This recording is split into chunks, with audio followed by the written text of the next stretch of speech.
Holy cow, here we are again, Ed. It's another Friday Forensics. Wow. Hey, welcome everybody. Thank you for joining. Welcome to another edition of Crime Time with DutyRon and Ed Wallace. We are two retired New York City police detectives, and if you like all things true crime related from that police detective's perspective, hit that red subscribe button, hit the notification bell, so you'll get all things DutyRon and this guy. Where is he? Oh, he's over there. Ed Wallace. When we go live or upload another video, hey, tonight we're going to be talking about the search warrant return from the Pullman, Washington apartment of Bryan Kohberger. I know a lot of people have talked about it already, but Ed and I are ready to go down the list and do a deep dive for you guys. But before we get into it, me and Ed want to say thank you to all of the supporters, the subscribers, the replay viewers, and everybody who positively engages here. You guys are what makes this a great place. And Ed and I give thanks and praise to all of you guys for your support and your engagement. It's always appreciated when we go live and talk. It's the audience and all of the folks who send us those questions that makes it great. Ed, how you doing tonight, brother? Doing good, doing good. Yeah, well, we got a lot to talk about because, you know, there's still not a return or a speak, you know, the conversation from the Pennsylvania side on the home at the parents. What's your thoughts on that one? That's going to be, I think, a doozy as well. The home and the vehicle. Yeah. And I'd like to see also the rest of the contents of the garbage. Yeah, so we haven't heard on the return to the judge on those warrants. So hopefully that will be forthcoming. Yeah, and we didn't hear anything on the return from the office over on the campus at Washington State, but it was a shared office, and if the warrant yielded at that office, if it yielded nothing, they still have to return it to the court. As you and I both know, all of these search warrants, when they're executed, whether it's positive results, meaning evidence collected like this 12 listed items at his apartment, or if it's a big fat donut. If it's a 0, you still have to go back and return it and tell the judge of the results of it. So like the office, they said negative results. Yeah, so, correct. So if by some miracle there's negative results in Pennsylvania, which we know that there's not going to be a negative results, those results have already been returned to the Pennsylvania authorities. I don't know how that will go with releasing, but be that as it may, I want some of the folks who maybe haven't been paying close attention and maybe didn't see some of these reports. I wanted to play just this short little clip so you guys can see what we're going to talk about here tonight.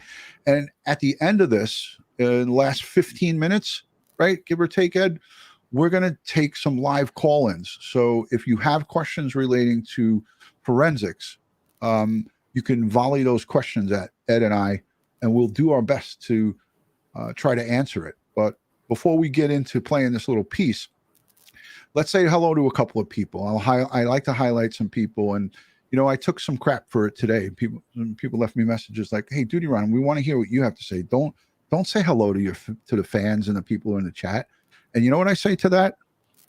Oh, hell no. No way.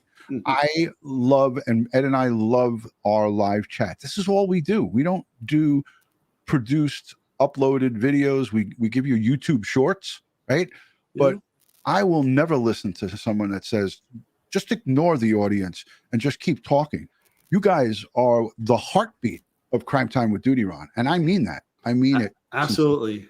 Yeah, these guys are the heartbeat. So let's say hello to Angela, who's always ready to give us constructive criticism every day. It's not me. It's not me with the water bottles. I do the ums. I do the ums, but it's Ron with the water and the gulping and the burping. He's the only guy I know burps with water.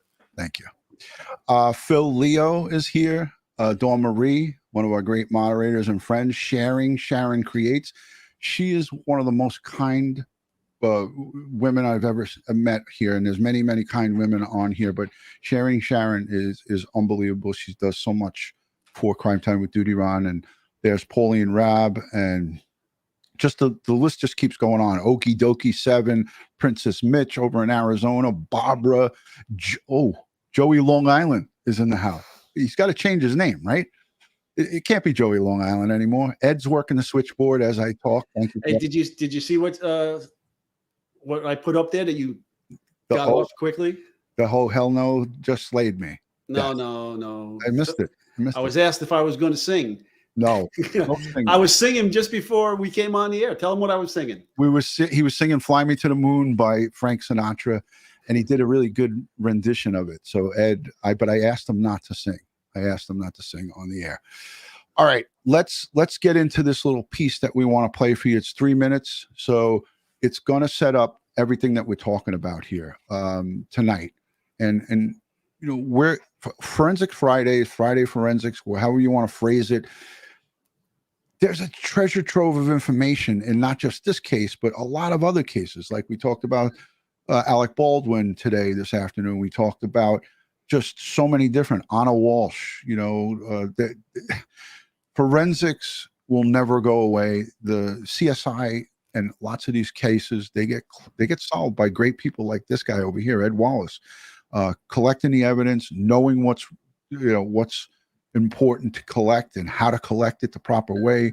So we're gonna listen to this piece, and then Ed's gonna jump back on, and we're gonna roll right into it. So let's play this. Popeye's laughing at me. Let's play this piece, and we'll be right back with you guys. Clues into what investigators were after when they searched Bryan Kohberger's home. He is the 28-year-old PhD student who's accused of murdering 4 University of Idaho students in their off-campus home. The search warrant was originally sealed, but a Washington state judge ordered its release just hours ago. Remember, Kohberger lived in Washington state. Senior national correspondent Brian Enton is live with this new information. Brian, investigators removed several items from inside that apartment. Yeah, they did, Nicole. You'll remember we had that video, that exclusive video outside Kohberger's apartment in Pullman, Washington, where you saw all of those detectives removing boxes and bags from the apartment. They just kept coming out with more and more stuff and loading it into evidence vans. But we never knew exactly what was inside the box because they're bags. Now we do, because the search warrant has become unsealed, and we have a breakdown of everything that was taken from inside that apartment that could be important to the investigation. Let me read it through real quick with you. 1 air-tight black glove, a Walmart receipt, 2 Marshall's receipts, a dust container from a vacuum, 8 possible hair strands, a Fire TV stick, 1 possible animal hair strand, several more possible pieces of hair and hair strands, a collection of a dark red spot. That certainly stands out.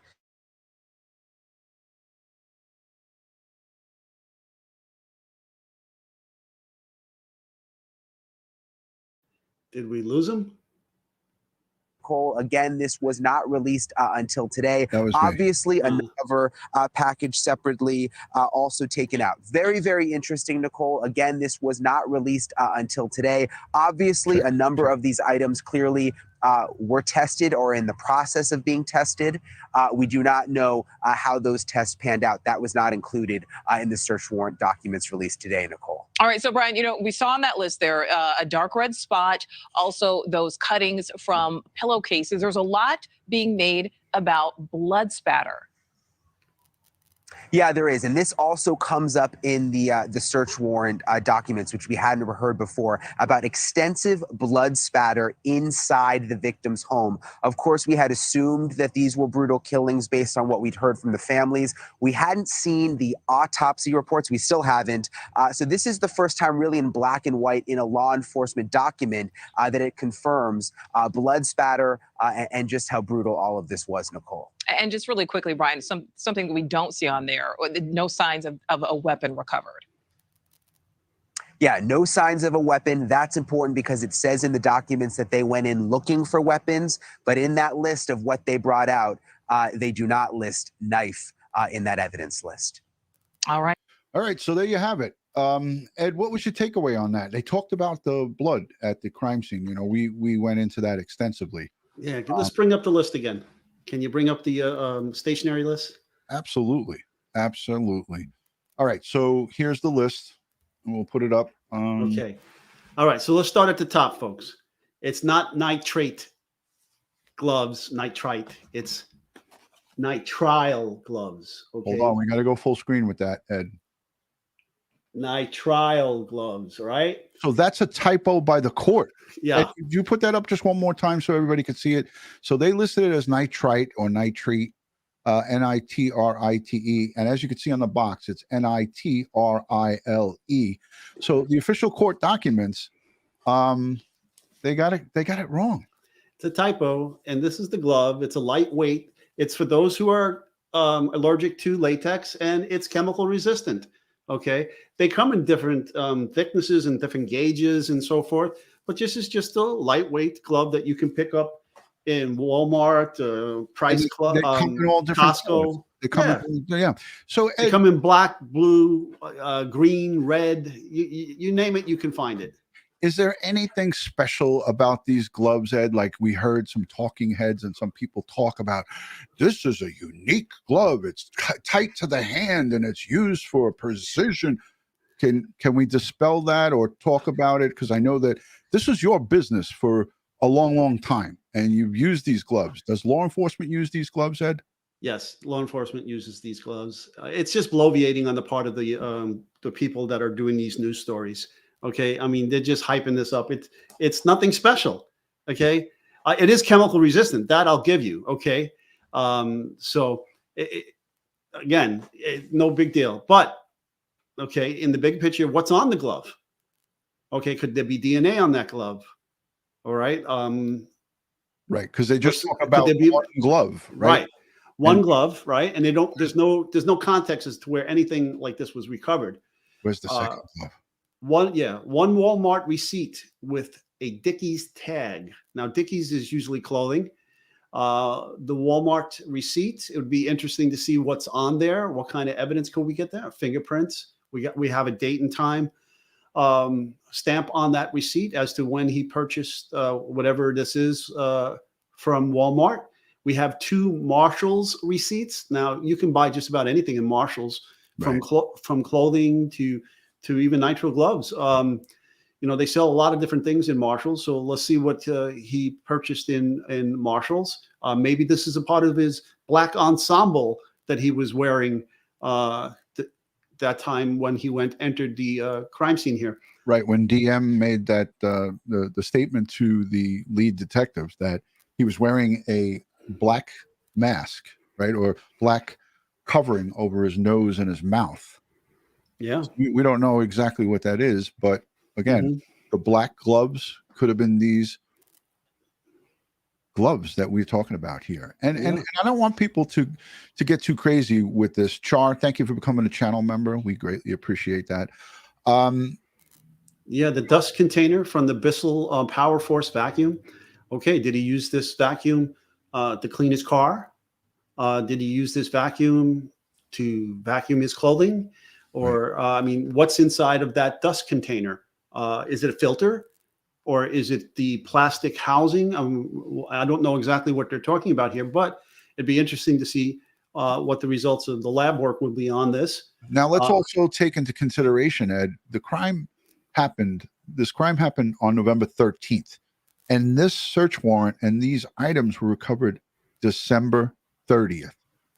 That's a long time to have a Bissell Power Force vacuum dust container just laying around. Yeah, where's the rest of the vacuum? Right, exactly. But what I wanted to ask you, and this is why I didn't want you to just skate over this Bissell Power Force, because if in fact this was one of the pieces in the collection of a Bissell, and we know how it works: suction, water, chemical, clean. You use it on your car. You could use it on upholstery at home. You could use it on floors and so forth with special attachments. You could use it on wooden floors. You can use it on, all different types of hard surface floors and so forth. What could be looked at in a dust container from a Bissell Power Force vacuum potentially, Ed? And I'm asking you. Well, there could be skin cells. There could be skin cells in there. There could be pollen. There can be dust. There can be a whole lot of other materials, including insects, insect parts, depending on what surfaces that he's using this vacuum on. Right. And Matty Boy Sully's chiming in. It could be a wet, dry vac. We don't know. Well, I mean, he gave us the name of the vacuum, so we could easily Google the vacuum. Bissell Power Force vacuum. Yeah. Yeah. So everybody go Google the vacuum. Google Warriors, the first to Google the Bissell Power Force and give us the stats on it, wins a prize, wins a DutyRon pen. How about that? Okay. Now they say 9 possible hair strands. People don't get crazy when you see the words possible, because at a scene, you don't know if something is a hair, a fiber, animal, or human. You don't know these things. So we use those types of ambiguous terms as possible because I'm sure they're not using any microscopic analysis here at the scene. The lab will determine whether it is in fact a hair. Now, I know people say, well, what's the difference between a hair strand and a possible hair? I don't know what their definition is, but usually hair strands are hair that comes from the follicle. And usually if it comes from the follicle, it will have a root attached to it. Maybe they're using that differentiation. Maybe they see a root. I'm not sure. And then they're calling the others that are outside of the follicle that doesn't have a root hair. I'm not sure what they're doing there. But again, microscopic analysis will be performed on the hairs in the lab. They'll look at it to determine animal or human. They'll look at it to see if they can see any chemical dyeing, any treatments. They could possibly look at it for drugs. In addition, they'll do mitochondrial DNA or cellular DNA, depending on what they have there, or they can do snippet DNA as well. And Ed, I wanted to ask too about these hair strands. Okay, so 9 possible hair strands, 3 possible hair strands. The list keeps going on and on. But the one possible animal hair strand, I wanted to ask you a 2-pronged question, and this comes from me and also a couple of user questions. How would they make a determination in a lab or under a microscope to pinpoint if, in fact, this was the dog hair in question? The dog is a Labradoodle. It's alleged that Labradoodles do not shed. My friend has a big size Labradoodle, like one of the largest ones that you could possibly see. He almost looks like a horse. This dog, definitely, there's hair in this person's house. I'm allergic to dog hair, and I'm allergic to the dander. But this dog doesn't make me very allergic because it's a difference between the fur and the hair. Could you get into how they make the identification on these hair strands and possible hairs, but mainly this one possible animal hair strand? Because this is a big thing, Ed. Well, the human hairs are different makeup than animal hairs in terms of their overall appearance underneath the microscope. Okay, so the animal hairs will definitely have a different appearance, and then in addition, if they can do DNA on that hair as well, and it will come back as canine DNA or something to that effect, depending on what animal it is, and you can link that hair to the specific dog or exclude the dog in that case as well as being the source of that hair through microscope analysis and the DNA. Yeah. Hey, let's say thank you to Dr. Ed and Julie, just Julie. They say $20 super chat. Thanks, professionals. DutyRon and Ed love Forensic Friday. That's coming from our resident doctor over in Pocatello, Idaho. So thank you. Thank you so much. Venus Tuss 100 sends in a $10 super sticker. Thank you, Venus Tuss 100. I think that's Australian coming in, but we greatly appreciate the support from everybody. Yeah, so we talk about the animal hair, and people are getting caught up with the dog at the house and the connection. If Bryan Kohberger was in that house, which he's alleged to have committed these crimes, and then came back to his Pullman apartment, and you're looking at some 6 to plus weeks later, come December 30th, what's the chances of the dog's hair being in that apartment? If you had to put it on a 1 to 10 scale, Ed, would you say it's a 7? Yeah, it's up there. First, it would be in his car, and then he's going to shed some of that hair and fiber in the car, and then once he's in his house, if he has any left on him, he'll shed what's left in the house, in his apartment. Okay, just the simple walking around and moving around and sitting and standing and coming in contact with different surfaces from your clothing and those surfaces, you can shed those foreign hairs and fibers all over the place. Yeah. Hey, Joe, thank you so much for the Australian $10 super sticker. We appreciate that. And Patty Banks comes in. She's a channel member. She says, humans and dogs share 84% of their DNA. Do you know that to be true, Ed? I heard something similar, not necessarily 84%, but yes, I've heard that. All right. I always like to go to you for some of this stuff because that's a little bit foreign for me. Let's go to the next thing, the Fire Stick TV. Before you start talking about it, I want to go full. Well, let me just back up though. But okay. if these hairs or hair strands or even that animal hair come back to any one of these victims or that dog, stick a fork in it, folks. It's over. Toast. Mm-hmm. Yeah. Okay. I mean, there's trace transfer evidence. I'm sure they'll try to spin something now saying, hey, well, he went to that Greek restaurant and ordered a vegan pizza several times, and several of the girls worked there, and he could have got it that way. Man, that's a possibility. I can't say that's not, but the totality of the circumstances, the totality of all the evidence, the totality of all these things are all pointing in one direction. Yeah. Right straight to BK. Yeah, I mean, all great points. And these are, as people look at this, some people might, minimize this, but these are important things. And when the piece of the puzzle comes back from Pennsylvania, the search warrant at the home in Pennsylvania, Albrightsville is very meaningful. The things that are collected there are also very, like you said, the totality of all of this evidence coupled together. And there's lots of things that we haven't heard about. And we didn't even hear about the vehicle forensics yet. So that's a big important thing. Ed, you got some stuff on the highlight? Did you? Yeah. Suzanne O'Donnell. She said, Ed, they spent 12 hours in that apartment. What were they doing that whole time? They seem to have taken a few items in contrast to the time spent. Would they use a special light to search clothing? Folks, let me tell you how I would do it in this situation. So got the warrant. I'm going to suit up outside of the apartment in my tie-back, booties, full tie-back, hood, mask, maybe some eye protection, gloves. All right. I'm going to go in. I'm going to go in with my partner. And we're going to do 2 sets of searches immediately. A strong white light search and then a UV search on all the surfaces. Okay.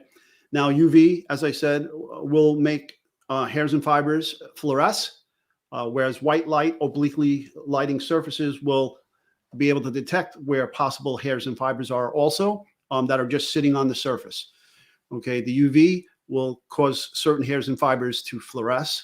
And so that's also UV will turn blood black. Okay, if we see stains and we hit it with the UV. So we try to do all this non-destructive searches first before using any kind of chemicals or anything like that. All right. Now, these are just simple searches with flashlights. We're not touching anything. We're not moving anything because we haven't documented anything yet. Then you got to do a series of photographs. Okay. You have all your written notes that are taken during that initial walkthrough, and then a series of photographs. And then you have sketches, maybe 3D laser scans. I hope so. All right. To document where everything is found. Then you have to step back outside, have your PPE checked to make sure you're not removing hairs and fibers from that crime scene or any other evidence that was in that scene out with you on your PPE. So somebody has got to be out there to check you. Now, they can do that with a white light and a UV light as well, and check your PPE to make sure you're not taking anything out, right? And your PPE really should be examined before you go in as well to make sure you're not bringing anything in. All right, having said that, now, for hairs and fibers, do the search with those lights. And then there's several methods that you can use to collect. You could use tape lifts if you see something of interest. All right, you can use tape. You tap the tape on the surface and you lift it. You put it onto an clear acetate sheet, and then package it up.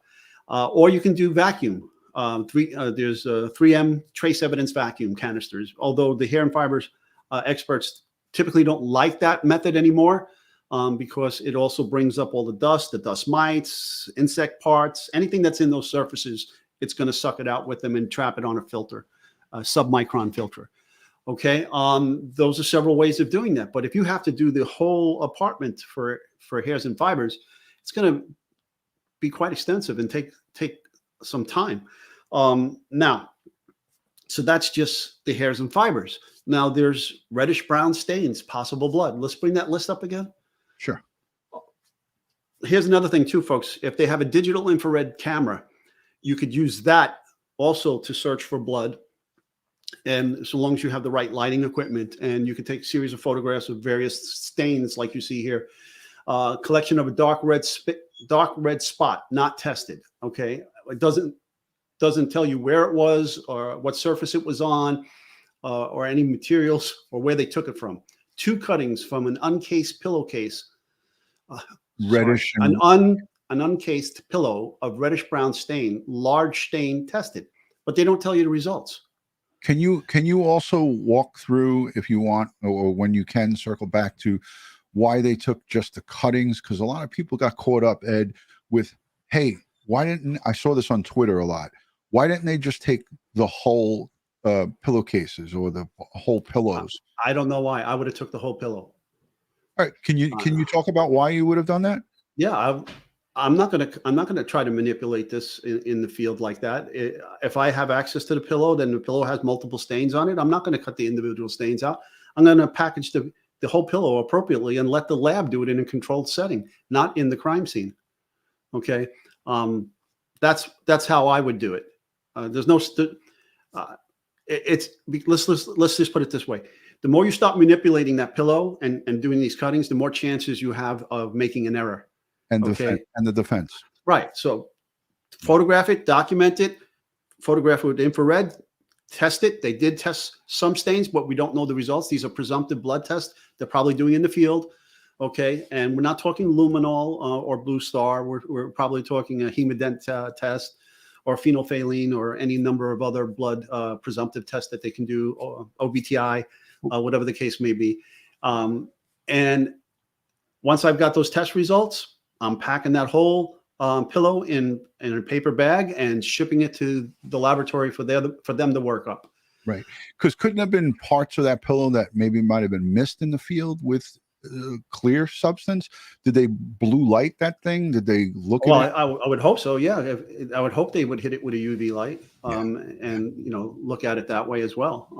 Right. And remember what I said, because the UV, if it's blood, if UV hits a blood sample, it's going to turn the sample black under the UV light. Right. Okay. What could these dark red stains be other than blood? Or is it presumptive that the reddish brown, or what's the difference here between the one collected dark red, not tested, and the reddish brown?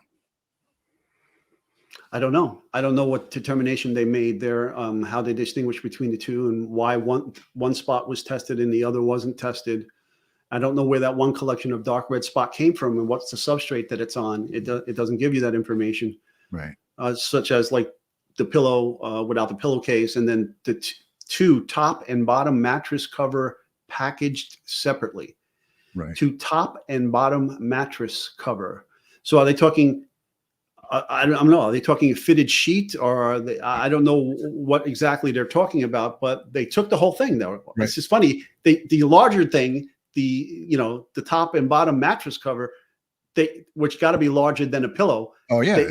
They took all of that, but they didn't take the other things. But to be fair to the investigators here, this is a return on a warrant. So this is not a complete list. I mean, it's a complete list, but it's not the complete analysis of the totality of everything put together that they did there. This is not going in. They don't need to go into the descriptions of what they did to collect this stuff. No, they don't need to tell you the methodologies. They Right. don't need to tell you the methodologies or any of that stuff. Or in this case, they don't need to tell you the results of their testing, but they need to give the judge a list of what they removed from there. Right. Okay. And that's what they did. And we have no information about any lab tests that were done on these things, so we don't know the results of any of those things. Right. There was a question up there before. Do I use cyanoacrylate, crazy glue fumes to fingerprint in the field? Yes, in the field. I wouldn't fume the whole apartment. I would have a portable fuming chamber, and I would fume individual items that I was looking for fingerprints from. However, for vehicles, we can put the entire vehicle in a fuming chamber and fume the outside and the interior of the vehicle for fingerprints. Yeah, there you go. Thank you for answering that question. Mhm. I want to show this thing. I'm going to go full screen. This is an Amazon Fire Stick. So here's what it looks like. There's different variations of it. Some of them look different than this. Let me see if I can get that up close. Is it picking it up? Yeah. There you go. Mhm. So, this goes into your device, and then there's another dongle that comes out of here. But essentially, some of them could be like a little stick, and then some of them look exactly like this. That's Popeye telling everybody that doesn't like that I'm showing this. So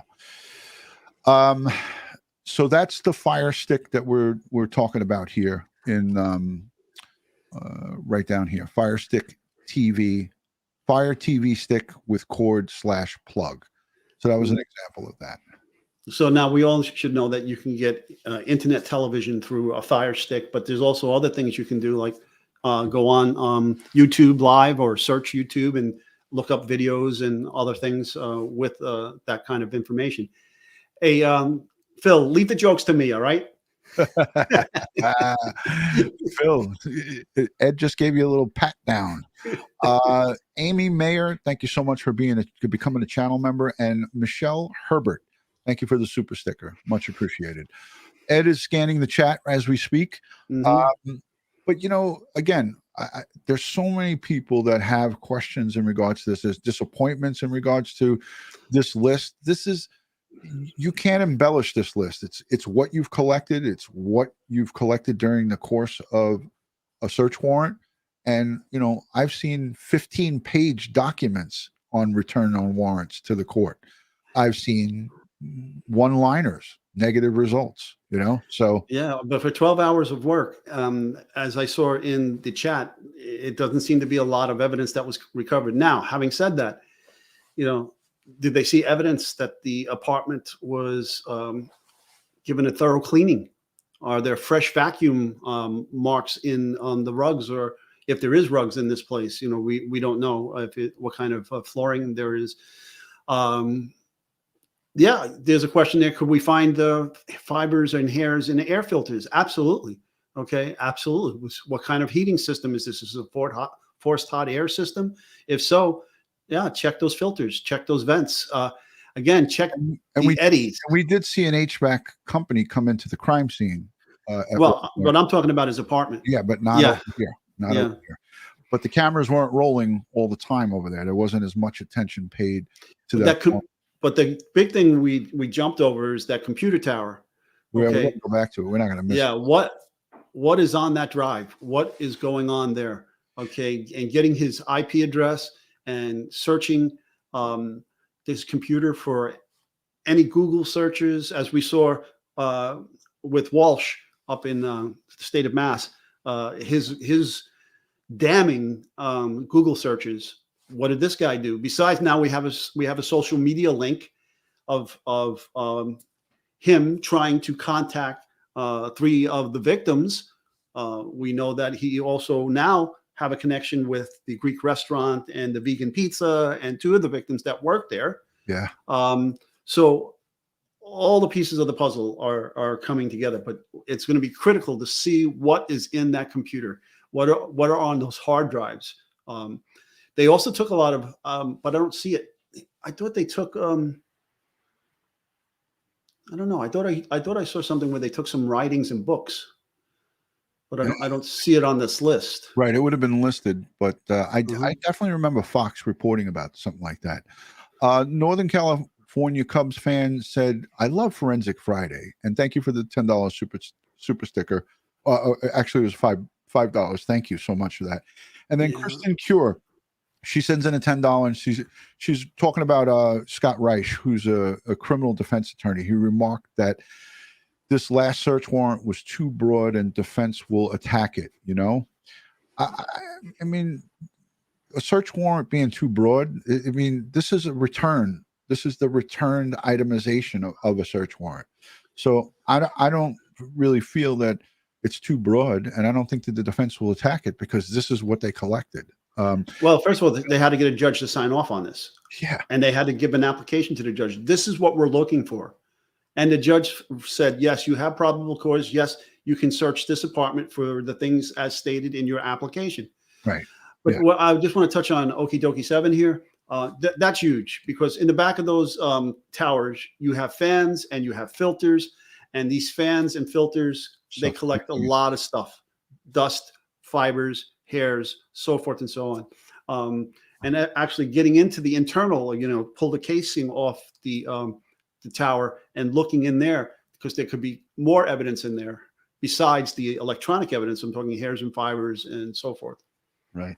Yeah, absolutely. And they'll take that thing apart, look at the inside, they'll look at the casing, they'll vacuum up stuff. Would they possibly use No, they probably wouldn't use MVAC on that because it's got fluid. But no, the fire stick, I don't know. I don't know if they'll MVAC the outside of that. Who knows? But listen, this is a complete list of what they've collected during that the Pullman search warrant. Maria Ruiz asked, what about the shoes? Yes, they were looking for shoes with a diamond pattern that left a latent blood print in the crime scene, but apparently they didn't seem to find that there. Right. What else? You see something else on the screen, Ed? Yeah. Okay. Coffee bar lady. If they collected it, they would have had to have reported it to the judge by law. And there's no hiding evidence. Okay. Yeah, exactly. Renee, thank you for becoming a channel member. She's there. She is. Hey guys, if you're not yet subscribed to Crime Time with DutyRon and Ed Wallace, again, consider hitting that red subscribe button. We are two retired New York City police detectives. Ed is a crime scene and a CSI expert, as it states in the title here. And we're going over the itemized seized items from Bryan Kohberger's apartment, the return on the search warrant. And we'll continue to cover this case as new search warrant returns come back, if they do in fact come back. Go ahead, Ed. Yeah, Renee Canoe. I just want to say aloha and mahalo for becoming a YouTube member from the Howley in New York. There you go. Thank you for that, Ed.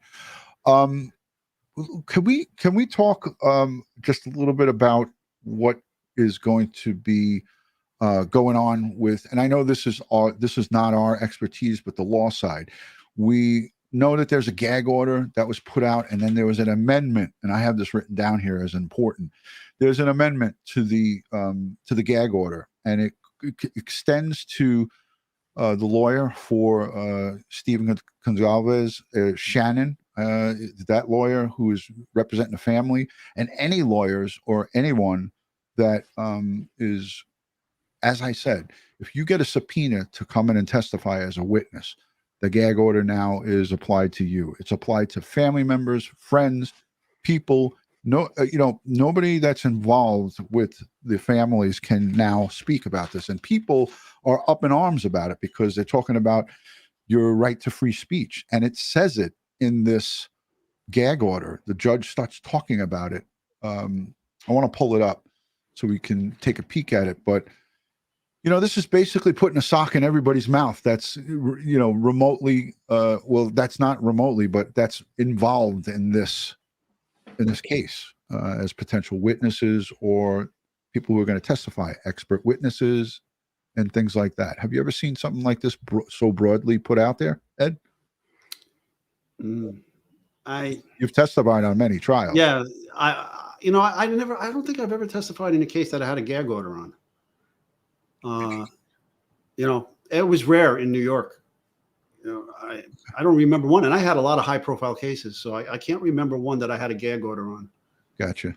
But But Razor, yeah, the cab filter. So now that's air that's coming from the outside of your car into the cabin, the inner portion of the cab. And usually those filters are like typically behind your glove box.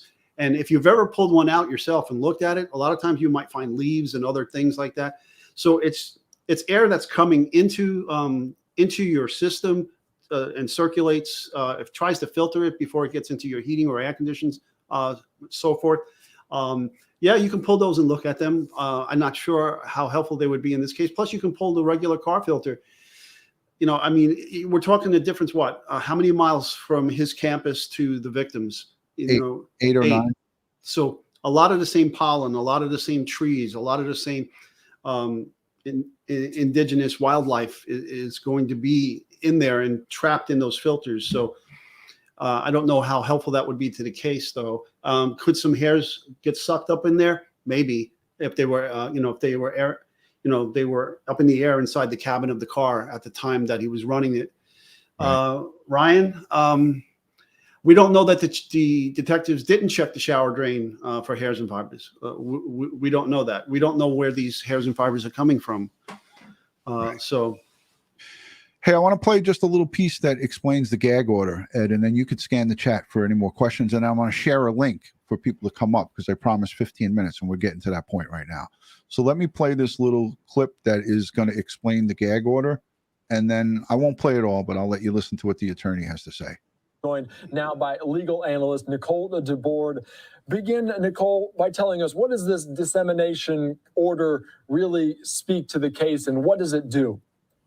What it does is it prevents interested parties in the case from sharing information other than what's in the public record. So in other words, anyone, including reporters or the parties, can talk about what is in the public record or quote it, but what they cannot do is elaborate on it or explain it or give details that are not a part of the public record already. And we've seen there was an order already in place that said they couldn't really talk to them. What did that initial one does, and maybe what does this one entail, and maybe why would a judge do this at this point in this case, in this trial? So typically, and judges do this very hesitantly, but if there is a gag order issued, it typically only covers the actual parties in the case. So for example, the prosecutor, law enforcement, the defense team, they would be under the court's order. But when you have an additional team of lawyers, as we do here, the court found it necessary a couple of weeks later to go ahead and loop those lawyers and those legal teams in for the families, the victims' families, those lawyers into the gag order protection, so that ultimately when this case is tried in criminal court, all of the facts will be presented to the jury for the first time in a courtroom, as opposed to something that they've heard from the public. And it feels like this one is maybe a little bit vague because they don't want a ton of information out there. Kind of what kind of communication is prohibited under this new gag order? Really, any information that any of the knowledgeable parties get about this case really cannot be shared. It is just completely locked in a box until ultimately this case is tried. The exception to that rule is if there is a hearing or if there is a public filing, like a motion or a transcript that is not sealed, people who are involved in the case are going to be allowed to quote from that record.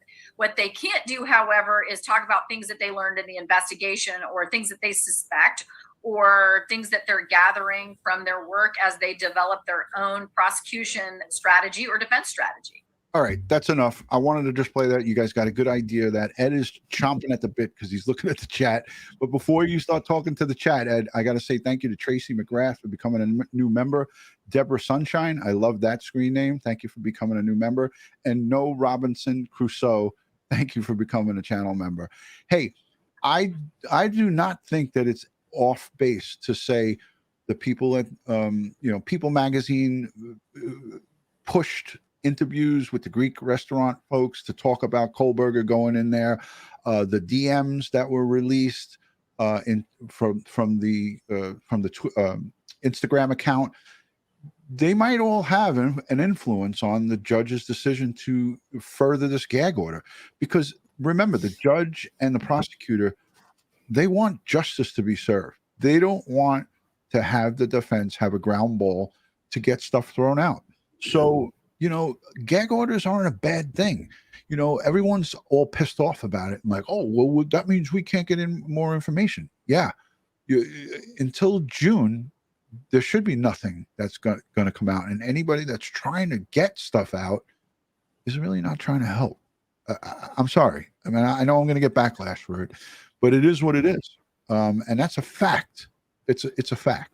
Ed, go ahead. Yeah. In the press, in digging in the internet sleuths and all of the stuff like that, going out there and talking to people and trying to gather this information and then airing it publicly, it could be prejudicial to the end goal of justice here.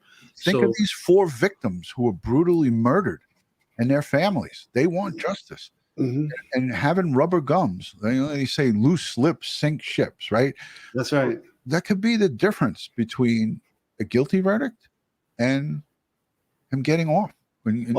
Also a change of venue. Yeah. Uh-huh. So Renee shoots back at me, Gunhei Pachoy and Mahalo Nui. And I say to her, Doche ne, which is thank you in Cantonese. Yeah, let's unpack that. I don't need you for the thumbs up to get me to smile. Smiles are free, but we appreciate the thumbs up. So I'll smile all day long now. I love Kristen. Her and her son were the recipients of the GoPro from the channel. Nice. Yeah. So, and also, folks, those of you who were saying out here about the car in Pennsylvania, we already talked about that. Eventually, they're going to have to release the results of their searches of those vehicles and the family home in Pennsylvania. They have to report back to the judge, and that's going to be a matter of public record. And that can be released just as this warrant was released on the apartment. Yeah, absolutely. Look, someone's calling you a show off, Ed.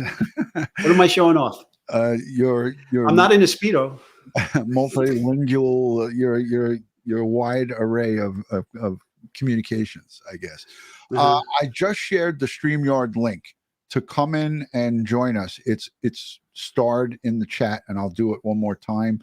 You need to be able to engage your microphone without echoing and background, and engage your camera so we could see you. And we have to keep the comments and the questions on point to CSI and the return at the Pullman apartment.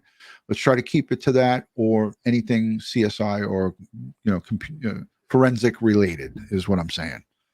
Ed, you see anything else in the chat? Yeah, we might strike out with the call-ins because everyone gets a little weird with that. Everybody gets a little scared. The simple answer here, no. The FBI is not the lead in it. It's a local investigation. The FBI is just assisting local. So they wouldn't have their own federal warrant. They would have to go to the U.S. Attorney's office and then to a federal judge to get a warrant to do something like this. And they're not going to do that because it's not their case. All right. Let's see what else. ABC did a detailed timeline. I was pretty impressed with this timeline. It was just a day or 2 days ago. Did anybody see this ABC timeline?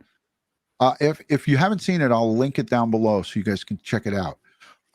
Kristen, I can't see whoever that is. I can't really see. Ed, can you make out what that is? It looks like a UFO in the background. What are we looking at here? Kristen's in the yeah, I see Kristen. I see little lights in the background. It's very dark. I can't see. All right, well, we're gonna have to wait till we can see who that is. So I can't really see anything, but I see green lights. She looks like she's outside. It looks like some Christmas lights in the background. Something flashing back and forth. Yeah. Well, what do we got? UFOs flying around here? Yeah, that's what's happening. So let me know. Wait a minute. Someone's saying hi from. Hold on a second. Oh, okay. Let it be summer. Good to see you. Hey, Scotty Wagner. Good to see you. Thank you for joining. Amy Mayer. Thank you for being here. Okay, now I see a person. I see Kristen. When you give me the thumbs up, I'll add you. Oh, I see a big thumbs up. All right, here we go. Just let me know where you're chiming in from. Don't give out your address or your location, city, state, whatever you want to give up. Tilt the camera up with it. Okay, there you go, Kristen. Hi, Kristen. Hello. I'm from St. Louis, Missouri. Okay. nice. and I'm out walking the dog, so that was all the lights in the background. Okay. Okay. We thought we had a UFO on our So- hands. I know. I was like, oh God, I hope not. What do you have? A shepherd? A golden Nope. retriever. Golden. Okay. Okay.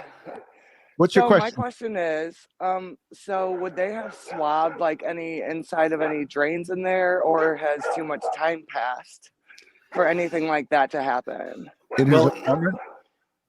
Yeah. Well, it doesn't matter whether it's the apartment or the crime scene. Even though a lot of time had passed in the apartment, it doesn't hurt to look at it anyhow, because things get trapped up in those pipes. So you never know. I would always do it as a matter of course. I would just do it.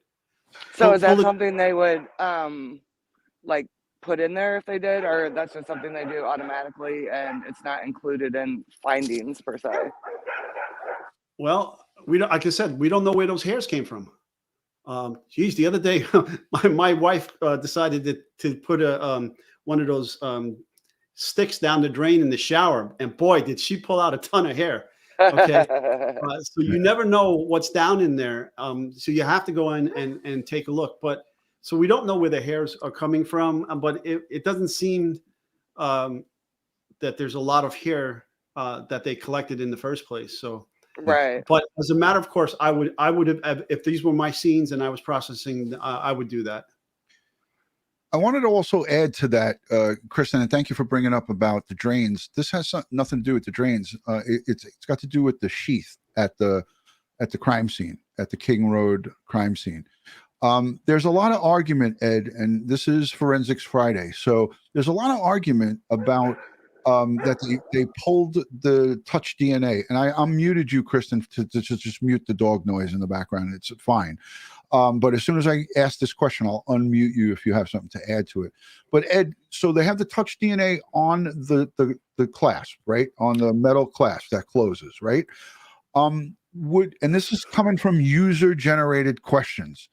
Would they open up the inside of where the knife goes into that sheath and do a Absolutely rub inside there to see if there's anything inside there? They would cut that stitching open if they're doing their job right, and open up that sheath and get in there and swab the insides or MVAC it. Okay. On both sides. Absolutely. All right. Yeah. I wanted to ask that. Kristen, you got any other questions before we let you run? No, that was it. I appreciate all you guys' information you share. Well, All right, Very thank you. interesting. yeah, we both thank you tremendously for being a subscriber. We're hoping that you're subscribed. I'm assuming at this point that you are. I'm hoping that you are. And if you're not, please consider subscribing to the community here. Yes, absolutely subscribe. I appreciate everything. All right, Kristen, stay safe. Yes. Thank you. Be careful out there. Talk to you soon. Thanks. St. Louis in the building. All right, that was cool. Who else? Do we have somebody here? Yes, we do. We have Erin. I'm trying to see. I don't see. I just see a picture. So See an emoji. if she can enable the camera for us to. All right, Erin. There she is. Got to push the camera down a little bit. No, she's gonna come on with just that her avatar or whatever. That's Look, fine. Sleuthy is threatening me. So, well, Sleuthy, you better come up and ask some questions because we only got another 10 minutes of it. Laugh my ass up. Be careful. I'm coming. She's on her way. She's getting into hair and makeup right now. Well, should I go run and put some Kevlar on? All right. Let's get Erin in. Erin, just let us know where you're calling from, your state, or whatever you're comfortable sharing with us. And then your question. Welcome, Erin. Thank you. I appreciate it. I'm from Austin, Texas. Okay. The great state of Texas. Yeah. So I appreciate you two guys. I have a question based on a question. So because I want to understand. So the affidavit explained that the dog was locked or contained in a room during the event, right? Right. Okay. So my question regarding forensics is, if the dog did not have any blood evidence or anything on that side of it, and it's believed that he was locked up in the room the entire time when the thing was happening, and the dog hair does come back as a match, does that increase or decrease anything with relations to forensics and the possibility that how likely would he have gotten a dog hair on him if the dog was locked up in the room or contained in a room while the event was taking place. So even though this dog may not be a shedder, dogs will lose hair just like humans lose hair. Okay. And if the dog has been living there for an extended period of time, and depending on the cleaning habits of the young ladies and in this location, there could be a lot of dog hair there, just from the dog hair falling out over time, dying and falling out. Okay. And so if that comes back to that dog, the hair, animal hair, the suspected animal hair from his apartment comes back to that dog, how is he going to explain this? So I guess it's a moot point because I have 3 dogs and I can't even leave to go to church without dog hairs on my dress. Oh, absolutely. I have one dog and I got it all over my shirt. So even if he's living in the house, there's going to be dog hairs. But I just didn't know if that would change the likelihood of or increase or decrease any. Well, how is he going to explain it? That's the bottom line. Either way. Has he had contact with them? He's going to have to say, I had contact with them. Or what is he going to, how is he going to explain that dog's hair being on him if it turns out to be the case? Oh, I agree. I just didn't know if you had any thoughts with regards to the dog being contained in the room. You know, apparently that's what happens at this location at night. The dog was in that particular room. No, not anything cruel. Just during the event, the dog contained in the room during the event. Yeah, because we kennel our dogs, so I don't have anything against kenneling a dog. Yeah, I mean, my dog at night goes into his cage. We call it his apartment. So my Oscar goes in his cage, and he enjoys that space. Yeah, we don't necessarily lock him in there, but when he was a baby, when he was younger, we did close the so he didn't get hurt or do. Yeah. Kara sleeps in her crate at night. Okay. Yeah. Okay. I mean, I'm not so sure. We don't know the MO of how they how the dog, you know, maybe the girls were going to bed and they were like, okay, we're going to put the dog to sleep. But thank you so much, Aaron, for your question. We have 3 people waiting, so I'm going to get to you. All right, thank you. We hope you're subscribed. I love that name, by the way, Aaron. Okay, Sarah, you're up. She's like, F you, DutyRon. All right, Sarah, when you give us the thumbs up, we'll add you in. I think we got a thumbs up from her, did we? I don't know. I can't see it on top of her head. All right, well, I'm going to add her just anyways. Hey, Sarah, where are you calling in from? Hi, I'm from Arizona. Oh, okay. Cool. What's your question? My question is, with the DNA from the hair strands, can't you only get that if you get it with the root of the hair to be able to get the regular full DNA profile, right? No, you can get full profile from the root. You can get mitochondrial from the shaft, but from the outside of the hair, you can get the I'm having a brain fart here. Snippet, the snap section can give you a good full genetic profile. Okay. Okay, so like the we had on Dr. I'm having a brain fart. Ron, help me out here. Fitz. Ron, did you disappear on me? Yes, Dr. Colleen Fitzpatrick. Yes, Dr. Fitzpatrick talked about the snippet. You can get a full genetic profile, mother and father, from the snippet of the hair. Okay. That said, but you know, normally it would just be either the root with full cellular or mitochondrial, but new which methodologies. is from the mother, right? Right, just from the mother. That's correct. Okay. All right. Awesome, Sarah. Thank you. I hope you subscribed. I hope you consider if you're not. What part of Arizona, if you don't mind? Scottsdale. Oh, okay, good. I've been around there. I trained over there. I trained a lot of people in those neck of the woods over there. I love Prescott. It's one of my favorite places to go. I always call it Prescott. It's Prescott. It's Prescott, or is it Prescott? It's Prescott. Can you smack him in the head? Why is Ed always right? Hold on a second. Hold on, Sarah. Pardon my French, but you're an asshole. Thank you, Ed. They have a great shooting school up in Prescott, right outside of it. So I did a shooting reconstruction course up there with Mike and Lucian Haig, the premier shooting reconstruction trainers in the country. Wow. Nice. Gunsight, Arizona. Thanking you, Sarah. Thanks for checking in. We got somebody from Australia checking in. We'll see you soon. Thank you. Okay. Thank you, Sarah. All right, there she goes. So we have Robbie from Australia. Hopefully he'll put another prawn on the Barbie, and we'll hang out with him for a little bit. Robbie, welcome in.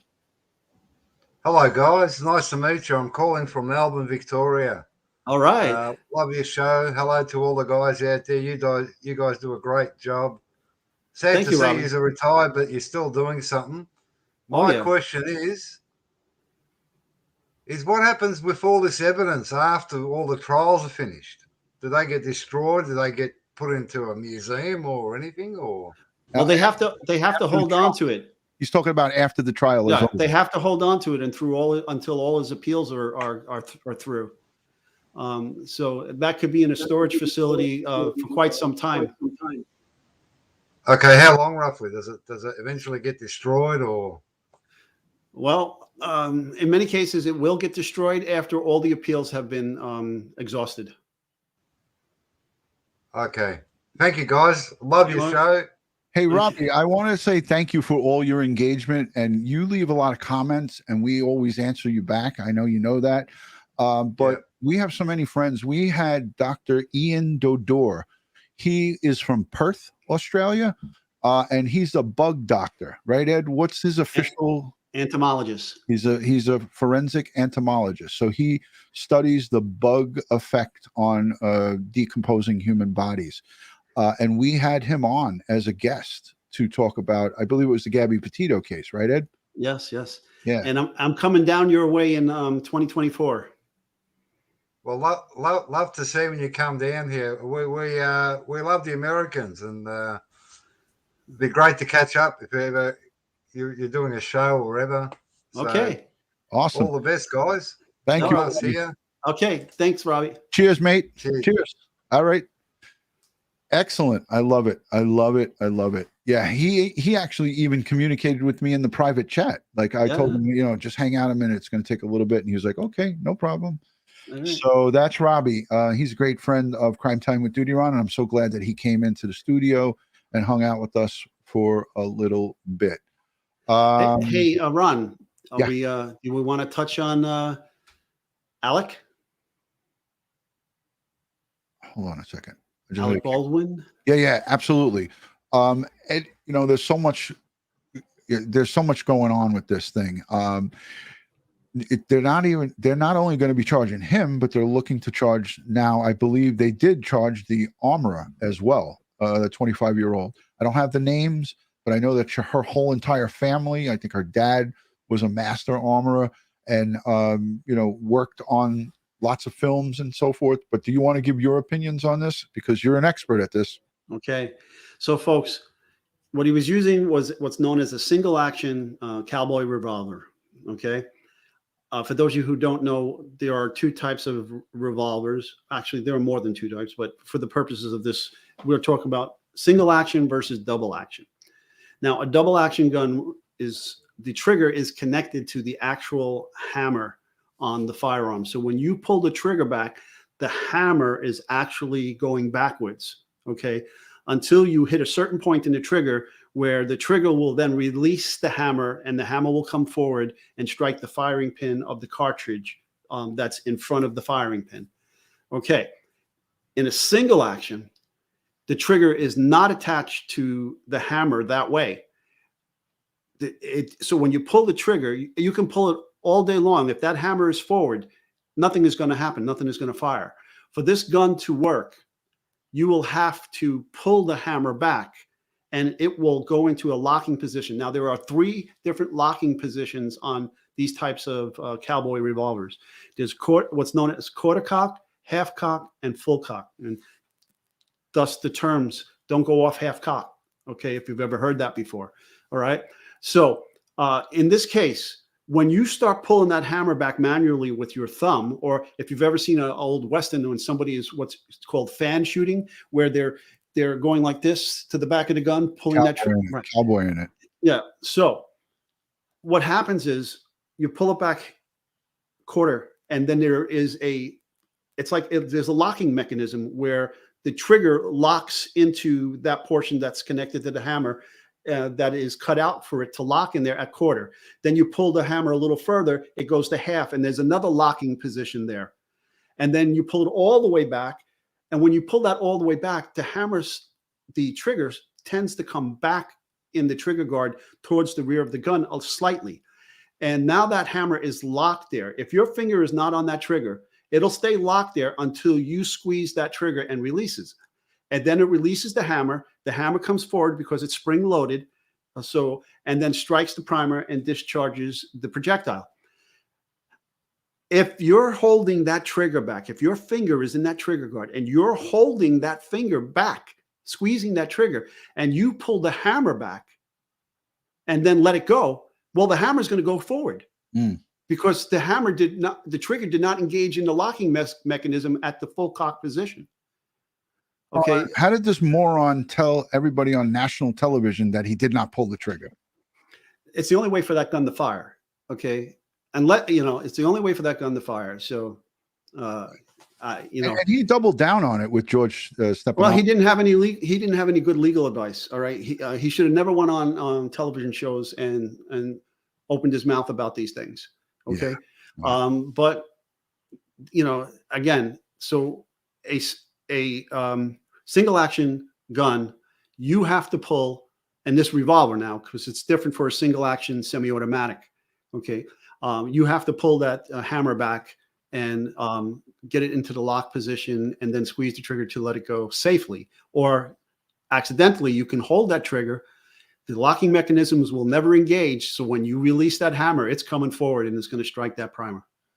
And that's exactly what happened here. And not only did the bullet go through the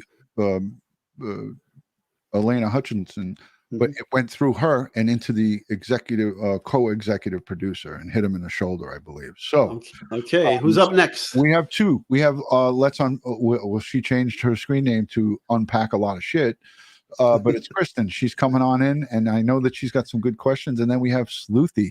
Ed, you better watch yourself because she's coming for you. Hey, hi, Kristen. I lost myself. Yeah, your audio sounds a little muddy. Yeah, well, hey, is that any better? No, it's cracking. Yeah, you're gonna have to leave and then come back in. Okay. Okay. Because it's on. We can't hear you. Okay. All right. Sleuthy's gonna get first cracks at you now. Sleuthy's up. There she is. Sleuthy. Undo your mic. You're muted. You're muted. Ron, I think that has to happen for every single show that I come on to see and talk to you. Well, okay. I don't understand it. I don't know. Yeah. So, Ed, did you see the guidelines for taking evidence in Idaho, specifically ISP? Did you see that where they're limited? Idaho State Police? Yeah. Yes. So they're limited to how many pieces of evidence they can get, and then whether something comes back positive or not, then they can go take another sample. Is that they're limited to how much evidence they can collect? Yes, I can get the the actual web page up, but I've never heard of such a thing.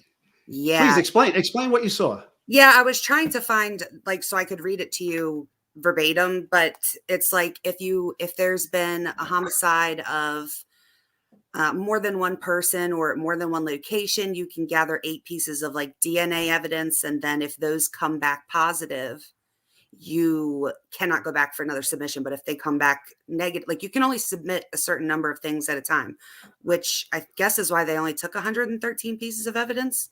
You've never heard that? We don't do that in New York. I've never heard of anything like that where you were limited as the crime scene investigator to the amount of evidence that you can collect. So what you're telling me is they have to make a decision at the crime scene as to what to take and what not take, and potentially leave things behind because the lab will only accept a certain amount of evidence. That doesn't sound right. That really doesn't. I literally was thinking with the amount of blood that because we were figuring you had to test multiple different places in order to figure out separate everyone. Well, you want to do it in a probative manner. You want to do it, selectively, but you don't take everything. You don't take all the blood. You look at the stains, the patterns, or whatever the case may be, and you determine, okay, this is curious. What does this mean? And then you collect samples accordingly. But I've never heard of anything like that. That doesn't sound like international standards to me. Where did you read that, Sleuthy? Can you remember? Yes, it's on. I actually just got it pulled up, which sorry for being rude and looking at my pad, but No. Go ahead, please. It's at isp.idaho.gov. And specifically when it goes to talk about DNA, that's what I'll read to you. Okay. Forensics. Okay, so, well, shoot.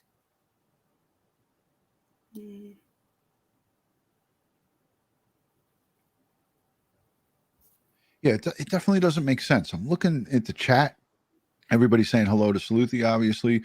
But Ed, how could you govern and say, hey, listen, you can only take X amount of pieces of evidence from a crime scene? It just sounds absurd. But I know that she's good at digging stuff up. So yeah, when I saw it, I was like, that doesn't make any sense, especially like I said, in my head, I was just thinking like, how many possible swabs alone would you be taking out of someplace like that, where you have to not only separate the 4 people that were in there, right? Then like the other people that were in there, and then whoever the killer was that was in there. It seemed like 113 was very low, but then seeing the submission limits. What would they do if they had a World Trade Center? Yeah. Like I'm thinking of like all these, look, and even these mass shooting scenes. You have hundreds of rounds of ammo and evidence. But is this specific to DNA, or is it in general all types of evidence? So I want to say specific just to DNA. I don't want to apply it to everywhere, but okay. Yeah, look at what Chowder said. So 113 hairs and you're done. Well, I was counting and I'm like, so they took the sheets and they took the, whatever evidence was on them, but maybe that doesn't count, right? Does the evidence, do you take the evidence off of the victims, or do they wait till they go for their autopsy? Well, like I said earlier in previous episodes, I'm going to ask the medical legal death investigator for permission to do hair and fiber lifts off the body before the body is put in the body bag and transported to the morgue. I'm also, if I see blood stains on the victims that are unusual to me, that suggested that maybe the suspect was standing over them and bleeding on them, I'm going to ask permission to remove those before the body goes in the body bag.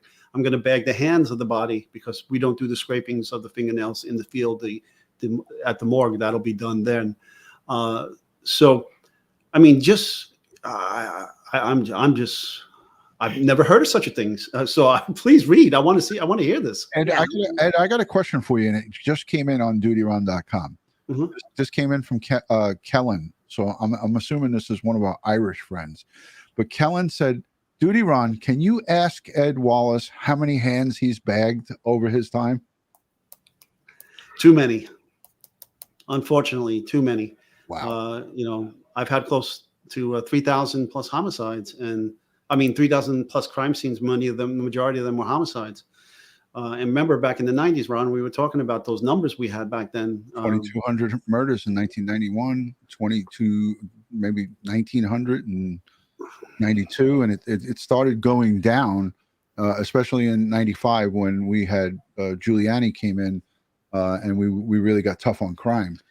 So we started pulling, the numbers down and getting them lower. But we had years of, 2,000 and then 1,900, and then it's just unbelievable amount of homicides, a lot of murders. Hey, I wanted to get to let's unpack a lot of shit because she tried. So Sluthi, can you hang out with us? Yeah, and I got it this time. Go ahead. Okay, all right. Let's add Kristen, are you ready? Give me the thumbs up and I'll add you in. All right, I'm hoping that our audio is good.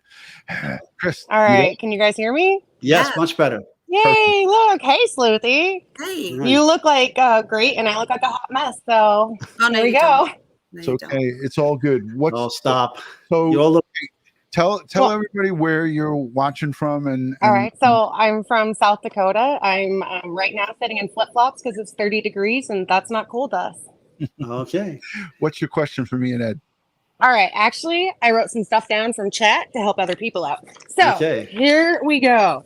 Biggest question. How many deaths does it take to be a serial killer?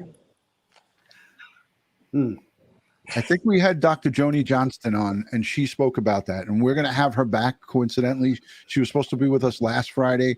We weren't able to get on the same page, but there is a formulation to that, and we're not experts in serial killers. So we're going to pass on that answer because that's not our forte. I'm going to call a friend. No phoning a friend, Ed. No, I don't get to call a friend. Hold on a second, Ed. I was always taught it was You're an asshole. Whoa, easy there, Cameron. I was always taught. Hell no. Yes, exactly. I was always taught it was 2 or more. Right. Okay, that's But 2 or more at separate scenes. Let's be specific about Yes. that because people. Because wait a there's minute. a difference between there's difference between a serial killer and a mass murder. More than one scene, and it has to be like a serial killer will have a cool off period, an emotional cool off period, whereas a mass killer, which actually is the last homicide that happened in Moscow, was a mass killing, and he went to different places and killed someone at each place. That would be a mass. Yeah. Excellent. What else you got, Chris? You ready for the next one? All right. Do you think the pillow pieces may not be BK's, but maybe they were something he brought in, like trophies or something along those lines? And that's why it was pieces and they didn't take a whole thing because it came into his home or into his possession in pieces? Well, it could be trace transfer. He could have had blood on him and then laid down on a pillow and transferred that blood from his hair, his clothing, or whatever the case. What's interesting to me is where's the pillowcase? Yes. Okay. And if it is blood, blood will go through the pillowcase and into the pillow. So maybe there was more blood on the pillowcase. Discards the pillowcase, keeps the pillow. I don't know why. Pillows you can throw in the wash, many of them, and clean. But we don't know what the results of any of that lab work on that stuff has done. And I still, for the life of me, can't understand why they cut the samples out instead of taking the whole thing. Yeah. Okay. Adding to that question, this was the next one. All right. What do you think is still processing? What do I think is still processing? Yep. What type of material besides the ISP? What do you think is still in process? The digital evidence, the computers, the searches, Amazon searches, Google searches, credit card searches, more cell phone searches. And remember, folks, Fakebook gives the most resistance to subpoenas and to personal information. Even when it comes to crime scenes, they are. We as law enforcement professionals have to fight with them, and we have to use all legal angles. And they fight with their power of their billions of dollars or millions of dollars and fight that legal process. And listen, I'm going to call a spade here. Apple is not our friend either when it comes to stuff. They're looking at banking records. They're looking at credit cards. They're looking at purchases. Why do you think I have an Android phone? I will never. Well, I can't say I'll never own an iPhone. I use the iPhone to just record my videos through mobile. But again, Ed, you're right. There's just so much resistance that we get. By now, all those other forensic evidence, the hairs and fibers, the red stains, the significance of those receipts, all of that stuff should have been processed and taken care of now. Hey, can I say one thing too? Because Angela Eng has said something really good, and she worked hard on some of the shorts that we put out. Dr. Joni Johnston explains spree killing and serial killing in our YouTube short series. I've been uploading a bunch of YouTube shorts unbeknownst to Ed, but I've been taking a lot of some of the sticking points from this case, and we are having people like Angela and different various people who are volunteering their time to cut up some of the long 1 hour, 2 hour live streams that we do and highlight some of the more important parts of those live streams. So if you haven't checked out our YouTube shorts, there's a small little section for it, and you can go right to the shorts for Crime Time with DutyRon, and you can find all of this stuff there. Yeah, I worked a serial killer case in Turks and Caicos. Was hired by the British government to go down there and assist in some crime scene investigations. This guy was killing illegal alien Dominican prostitutes, and then leaving their bodies all across the island, and then leaving notes at the police station taunting them. Wow. So what's next? Okay. I have one last, and I know the answers, but Okay. I put it out in chat, and I don't think anyone believes me. Can you get DNA match from dog to dog? So, like, if that hair is that dog's, they can match that identical DNA to that identical dog, just like a person to person. Am I correct? Yes. Yay! I And- feel like I know something. You know, I don't know if I think I told this story before, but so I was over in Lebanon. Okay. Now the national tree of Lebanon is the cypress tree, and it's illegal to cut a cypress tree down in Lebanon. Okay. Now they had a case there. I was training a judge among my other students, and the judge came up to me on a break and told me about this case that he had the suspects that he believed one of these guys had cut down this tree, and he said, well, how can I forensically determine which one of these guys did? I said, okay, first you have tool marks. You have the saw that was used to cut the tree down. So if you have these people's saw, you get a tool mark examiner, compare the cuts on the tree to the blade on the saws. Then, before you do that, swab the blade, take a sample of the cut tree down, get the DNA from the tree, and then see if there's any DNA from the tree on the saw blade, and compare the two. And then it's like, trees have DNA? And I said, yes, every living organism has DNA, and you can compare, and that's what they ended up doing. You know what I love about these stories, Ed, is everybody learns from them. And as I had you highlighted, I could see Sleuthy either taking notes or just smiling about what you were saying. Like, because I could see, we could all see each other when you're full screen. And I was paying attention to her and even Kristen. She was like, just smiling ear to ear. So I'm just like, what the wow. Can you imagine the reach that we have across the world, across the globe, of people listening to the Ed Wallace isms and stories? It's just it's fantastic. Oh, that's cool. Hey, I see. You see what I have here? I'm Lebanese. There she is. Kifak Habibi.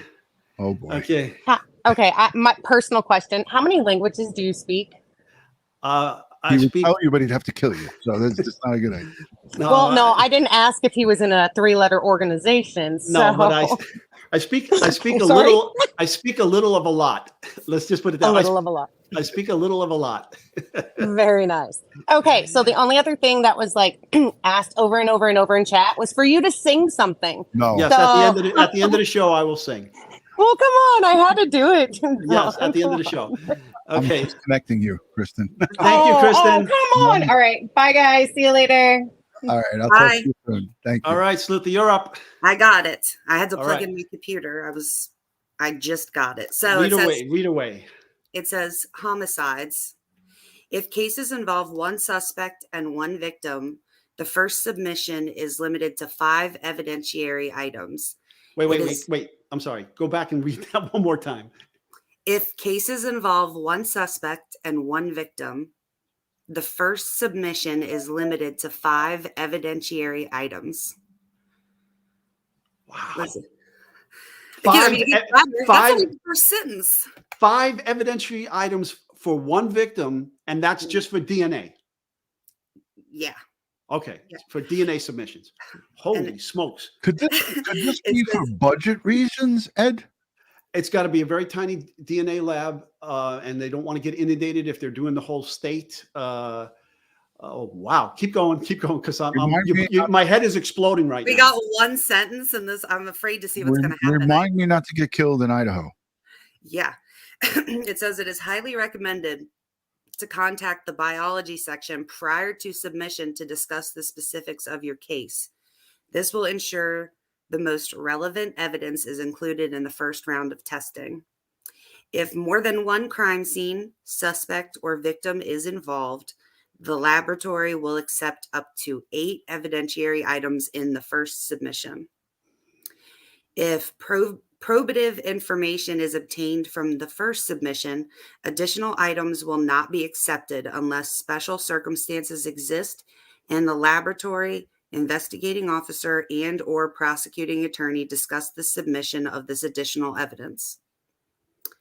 If no probative information is obtained from the first submission, additional items may be submitted. Please contact the laboratory to discuss additional testing. Additional samples will not be tested to merely disprove all possible scenarios. Touch DNA analysis is permitted on weapons in murder and attempted murder cases. Testing of blood trails is limited to 2 samples unless special circumstances warrant additional samples. You're just blowing my mind. My head is exploding. And, you know, it was the Idaho State Police crime scene people and lab people that were at the scene assisting them. Yeah. Wow. I've never seen anything like that. Really? No, I have not. Honest to God, I've never seen anything or heard of anything like that. Man, I don't know what to say. I'm stunned. It's really concerning. It's really concerning because how you can put a number on DNA evidence collection when it comes to a murder investigation is beyond me. And wait a minute. In the chat said Idaho State Governor injected $1 million into this investigation. Remember early on? Yeah. Right. So what I'm thinking here is they can collect more and put it in a warehouse in an evidence locker and just don't analyze it. Then they can then pick and choose what they want to have analyzed. And then as they go through this process, if nothing is probative in stuff they analyze, then they can go back in, pull out more and send it to the lab. That's what I'm hearing, right? Is that? Yeah. I mean, yeah, I guess it doesn't say anything about storage, but they only did collect 113 pieces of evidence, though. Michelle says it said submitting, not collecting. Right. So they can collect more and then store it and then submit certain pieces. And then once they've done the analysis, if they got nothing from it, then you could submit more, right? Is that the way it's reading? If no probative information is, then you can contact them about submitting more. If probative information is obtained, they won't accept any more unless special circumstances exist. What does it mean? What does it mean when it says, if no probative information is obtained from the first submission, additional items may be submitted. Contact the laboratory to discuss additional testing. Additional samples will not be tested to merely disprove all possible scenarios. What does that mean? Well, I'm taking it for what it says, but it sounds like they won't do work to fend off defense allegations or defense claims. That's what it sounded to me from my first run at it. So, I mean, look more into this. Ed, I know you're going to look more into this. Oh my God. Yeah. So friends in the chat here, don't get crazy with this because we're going to definitely do a little bit more of research. And I know Ed's got his connections. He'll probably say, hey, I got a guy. Let me go to my Rolodex. And I got a guy. I mean, can you just call? Like, can you call and just say, I read this on your website? Can you be specific? I wouldn't encourage anybody to just call. Not you. I meant Ed. Nobody in the chat. No, I wouldn't even call either. I mean, you could do a Freedom of Information Act to have this explained. What is the nexus or genesis of this? I mean, is it a small lab with a small budget? Do they not do a lot of crime work? Otherwise, if I'm a small jurisdiction, I'll submit it to the FBI. Yeah. Listen, but there were several models in forensics. Like in the UK, they used to have the Forensic Science Services, which no longer exist. But they were a central forensic organization for the UK, and they would charge the Metropolitan Police or whatever constabulary for their services. So there would be a fee to do DNA. There would be a fee to do latent fingerprints and so forth. And so that's one model. But all of our stuff in the United States, for the most part, is publicly funded by our tax dollars. our crime labs.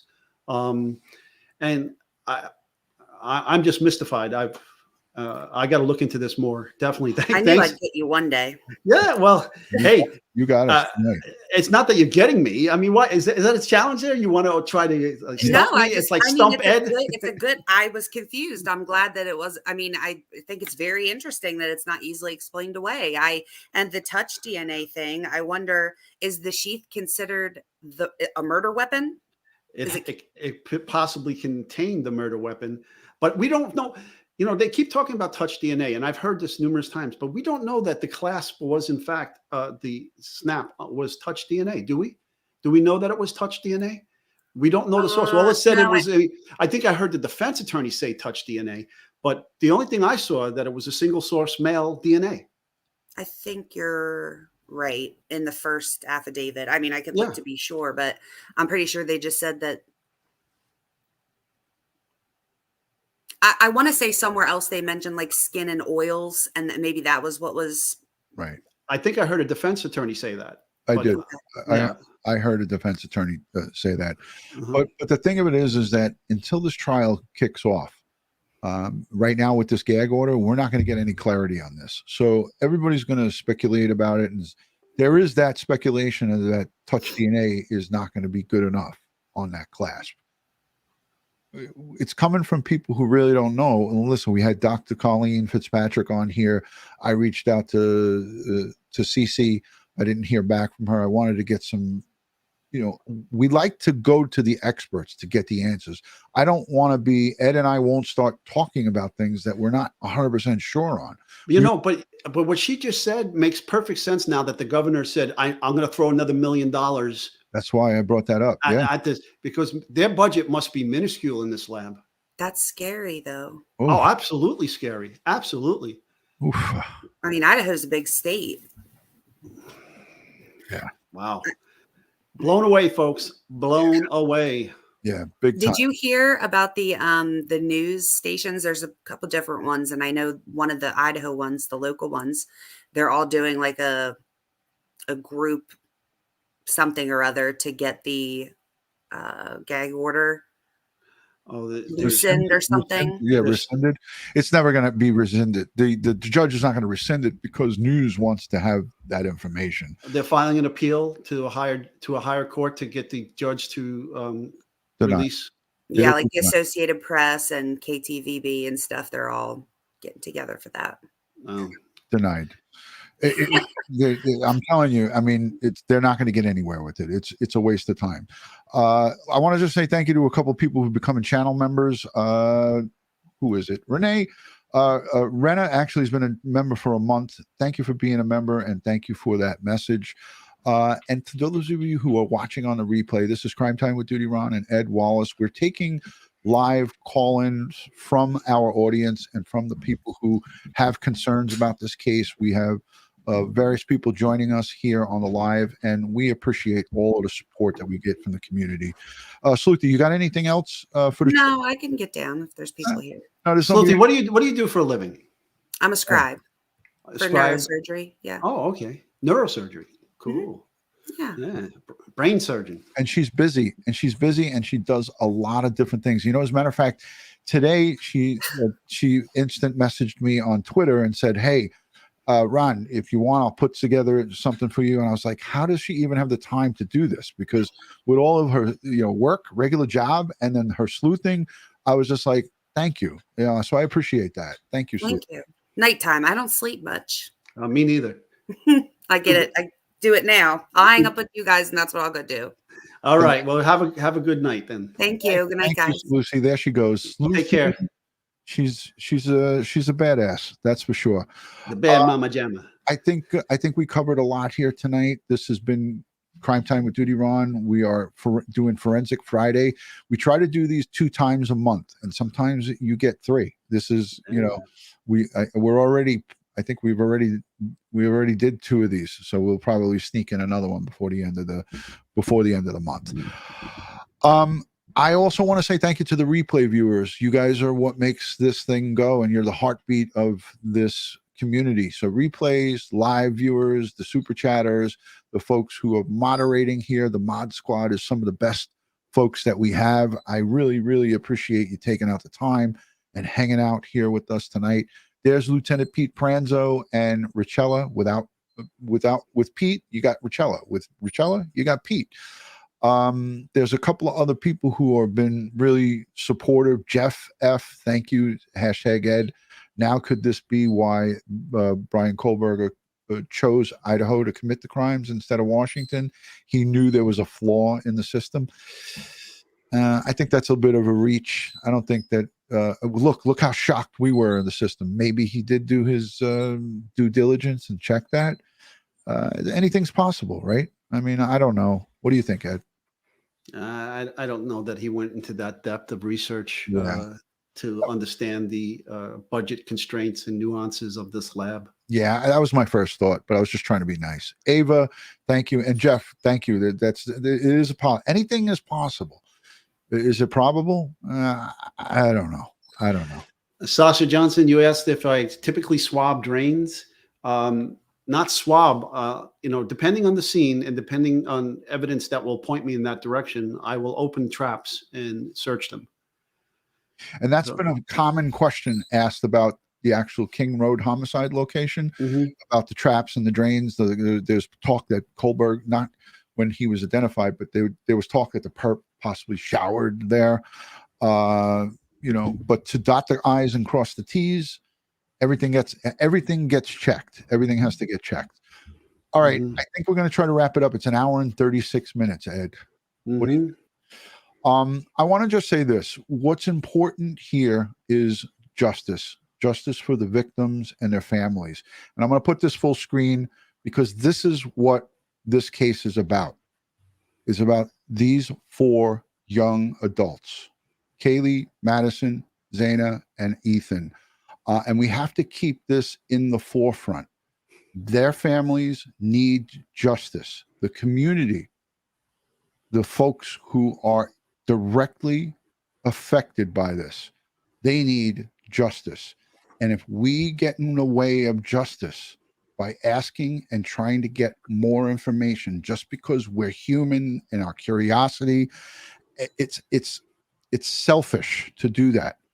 So when you think about people trying to go out and interview witnesses and potential people who are going to get subpoenaed by the prosecution, think about how bad that is.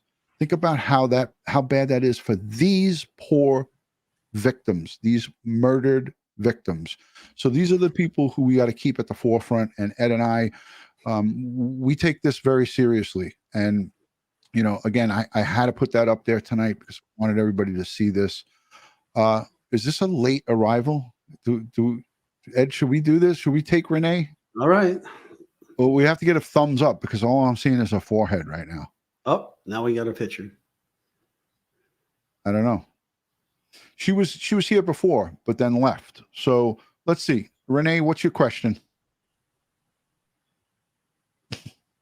All right, I tried. All right. Listen, as I always like to end these things, God bless the world, God bless the United States of America, and God bless each and every one of us here in the chat. But especially these 4 victims and their families. They need us now more than ever. We'll send them strength, prayers, and positive vibes. Again, the community, the prosecution, all of the people who are involved in this case, we send them strength. Ed, I know you got something to say. Yeah, folks, always be safe, be prepared, watch your 6. And can I sing, Ron? I'll put you full screen if you want to do it. Go ahead, Ed. Don't put me full screen. You can do it. I have to. You're on the stage. Yeah, go ahead, sing. You want me to swing? Okay.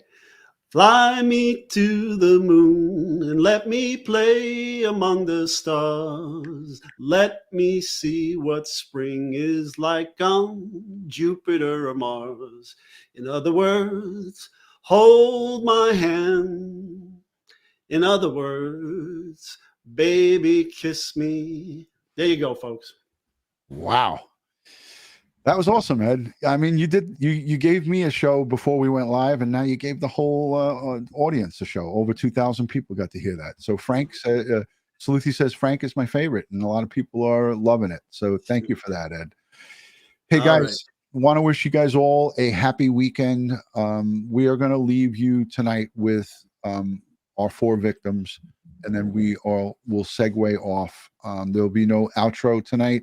The outro is going to be these 4. If you can, please, as it's up for the next 60 seconds, leave positive comments, prayer emojis, and hearts for their families and for everybody in the Moscow community. All right, guys, good night from Ed Wallace and Crime Time with DutyRon. Give us about a minute here.